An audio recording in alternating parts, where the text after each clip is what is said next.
Sebelumnya, Assalamualaikum warahmatullahi wabarakatuh. Selamat sore, Mas Alfi.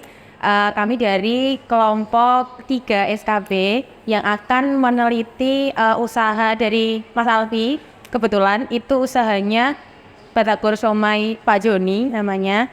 Nah, apakah Mas Alfi hari ini longgar untuk kita tanya-tanya terkait apa saja dan bagaimana mekanismenya usaha Mas Alfi sendiri? Oh iya, nggak apa-apa sih. Oke, kalau gitu mungkin untuk pertanyaan selanjutnya, pertanyaan pertama akan disampaikan oleh rekan saya. Saya persilahkan. Baik Mas Alfi, untuk pertanyaan pertama, bagaimana Mas Alfi ini dapat menilai potensi pasar untuk bisnis Batagor dan Xiaomi di sekitar sini? Ya, karena sekitar tempat saya jualan itu kan pada pemukiman juga sama banyak anak sekolah gitu ya. Jadi potensinya itu cukup besar. Gitu. Selanjutnya itu strategi Mas Alfi itu gimana untuk dapat bersaing dengan penjual Batagor yang lainnya? Kalau saya itu lebih ke itu ya, kayak memberikan kualitas produk yang terbaik gitu buat pelanggan. Jadi produk yang membedakan produk kita sama produk yang lain, Batagor yang lain itu gimana. Jadi kayak lebih ke kualitasnya aja, sama mungkin kayak lewat media gitu itu. Ini baik Mas. Selanjutnya, bagaimana rencananya Mas Alfi ini untuk bisa menjangkau pelanggan yang lebih banyak begitu? Apa Mas? Rencana Mas Alfi untuk dapat menjangkau pelanggan yang lebih banyak lagi.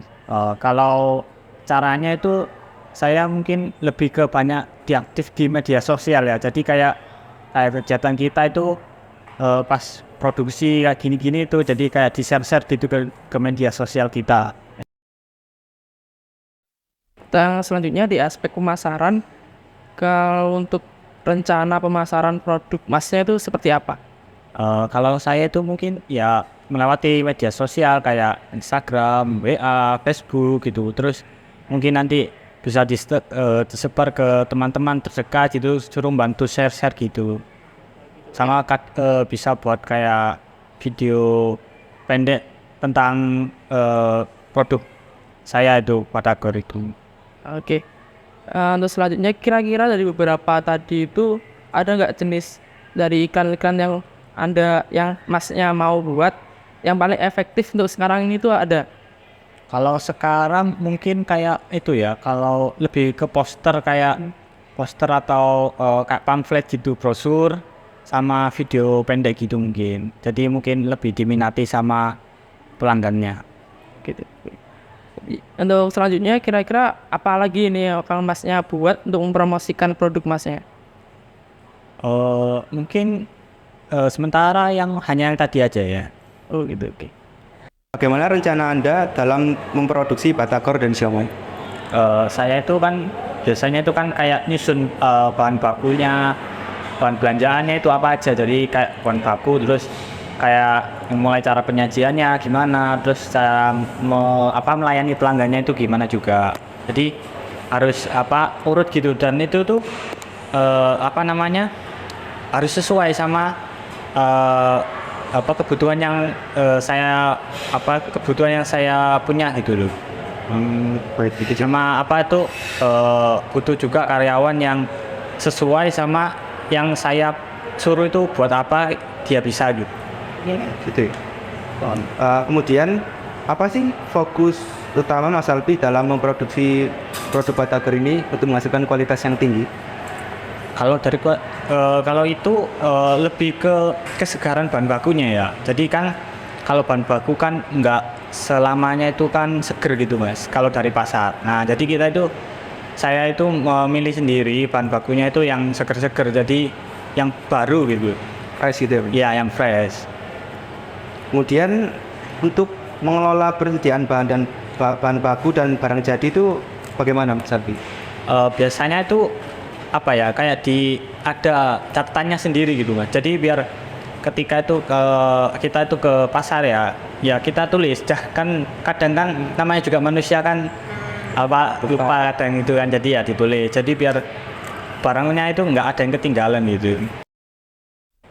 Oke, untuk selanjutnya mengenai aspek manajemen dan kebutuhan tenaga kerja. Yang pertama nih, bagaimana cara Mas Alfi sendiri tuh mengelola atau merekrut karyawan-karyawannya gitu? Kalau itu ya sebenarnya itu pastinya kita itu butuh tenaga kerja itu yang sesuai apa yang kita mau ya. Tapi kan kadang itu di apa namanya yang kita cari itu kan kadang nggak sesuai. Jadi kadang kita itu harus nyari ngajarin dulu dari awal gitu. Jadi kadang ya sih agak lama ngejualinya gini-gini, buatnya agak lama gitu-gitu kayak gitu aja. Ada trainingnya dulu deh. Ya ada trainingnya juga. Oke. Lalu keterampilan seperti apa yang spesifiknya dibutuhkan nih yang bisa menjadi poin plusnya itu apa? Kalau yang pertama sih jujur ya. Kalau jujur itu pasti. Iya. Terus juga biasanya itu kan karena kan kadang tenaganya juga kalau bisa kan laki-laki ya. Soalnya kan butuh tenaga yang besar juga buat proses produksinya juga. Untuk selanjutnya itu bagaimana tata cara perekrutan, pelatihan dan juga memotivasi karyawannya mungkin dalam melaksanakan pekerjaannya itu bagaimana?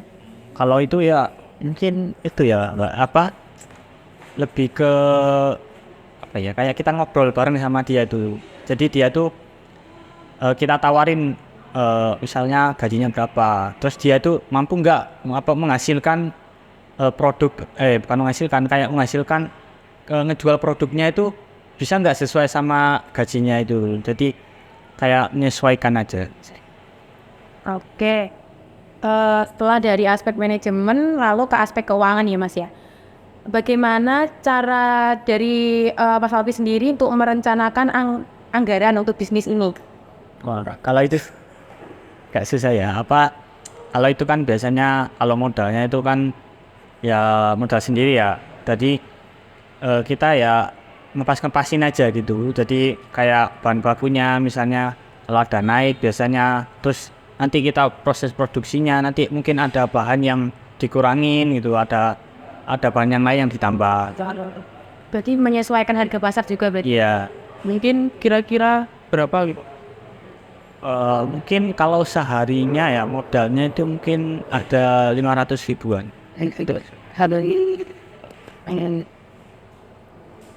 Untuk jenis biaya sendiri yang perlu dipertimbangkan dalam bisnis ini itu apa? Kalau biaya ya mungkin itu ya kayak lebih ke biaya bahan bakunya. Kan harus menyesuaikan juga sama yang di pasar juga. Jadi kalau kan harga bahan bakunya kalau misalnya kemahalan, jadi ya kita kurangin itu buat menjual produk itu. Selanjutnya, bagaimana dari Mas Alvin sendiri strateginya untuk mengelola arus kas dari bisnis ini, bisnis Batagor ini? Kalau itu biasanya kita kelola sendiri ya. Jadi namanya kan biasanya namanya juga orang jualan ya. Kalau kita misalnya seharinya dapat 500 ya, seharinya misalnya 700 ya, modalnya 500. Berarti ya 200-nya itu ya kalau sebisa mungkin ya jangan dipakai gitu, ditabung buat nanti mungkin ada keperluan mendadak gitu yang harus kita pakai uang itu. Di saving buat nanti insidental ini. Iya. Baik, selanjutnya mengenai aspek lingkungan. Bagaimana cara Mas Alfi merencanakan pengelolaan limbah dan sampah dari bisnis Mas Alfi tersebut? Saya pertama-tama akan memastikan bahwa bisnis saya ini mengikuti peraturan perundang-undangan yang berlaku dan melakukan pengolahan limbah yang ramah lingkungan. Saya akan mencari solusi alternatif untuk mengurangi limbah dan sampah yang dihasilkan dari bisnis saya.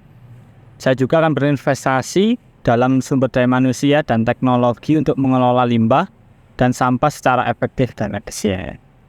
Iya, baik.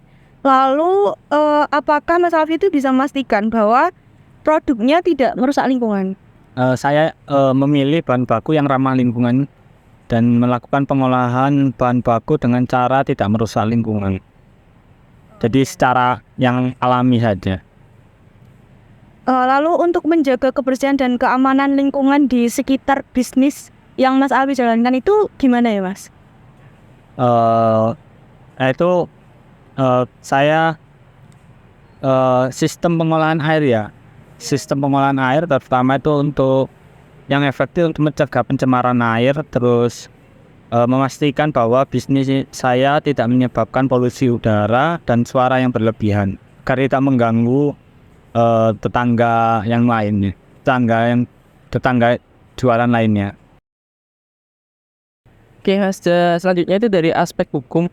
Bagaimana izin dan persyaratan hukum yang perlu dipenuhi untuk memulai bisnis ini? Sementara ini saya hanya mempunyai NIB sama NPWP dari bisnis saja.